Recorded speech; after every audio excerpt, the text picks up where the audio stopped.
Hello and welcome. Today's topic is how to work when you don't feel like it. So it's one of those days where you don't want to work. So these 4 tips are going to help you a great deal when you don't feel like working. So the first idea is you have to build your intrinsic motivation. Now we know that we work because of motivation, and most of this motivation is extrinsic. It's more materialistic. We know that we are going to get salary, we are going to get some overtime, or we are going to get some rewards from the office, but the boss is going to appreciate our work. But what you have to do is you have to find out a kind of motivation that can motivate you intrinsically. You have to find out a reward that could motivate you from within. So according to a survey, most of the jobs that are given to us, or assignments that are given to us, we don't like them. We hate them in a way. But here is the key to work on such projects or jobs. The key is to focus on the aspects of the job or the task or the project that you enjoy doing.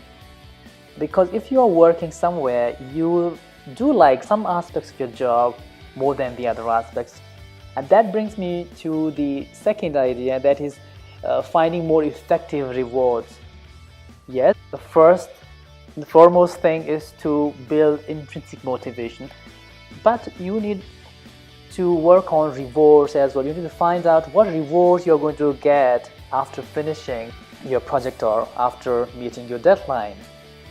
So, for example, you could go on a vacation, and after finishing a project, after working really hard, a short vacation is a good idea.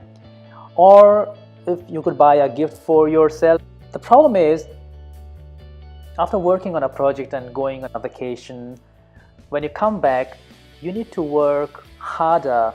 You need to work the same way as you did the last time, because there's no excuse that you don't put in your 100% effort on a new project.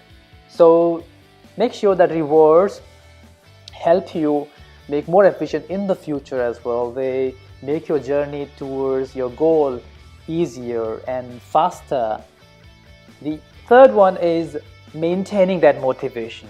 Now this motivation could be intrinsic or extrinsic. You need to make sure that it is maintained and sustained. One of the ways to do that is to divide your goals into sub-goals. So what would that do? That would not make you feel pressured to achieve the whole of the goals, but you can do it in stages. So you go and complete the first part of the goal, and then the second part, and the third part, and so on. Also, there is another trick in which you focus on what you have already done, and then turn your attention to what you haven't done yet. So this will give you a sense of satisfaction to complete your work, because you will have that feeling. The final one is you need to harness social influence. In our personal and professional lives, we do admire different people. So for example, in our families, we might admire our parents or siblings or cousins. At work, we might admire our bosses or colleagues. Now, the idea is listening to these people, what they have to say about their goals can help us find inspiration to achieve our own goals. So how does it help? I think it helps us a great deal, because if we have this kind of attitude towards our role models, we would not be competing with these people. Rather, we'll be learning and trying to make our work more efficient and more productive, rather than feeling pressured because they are much better than us.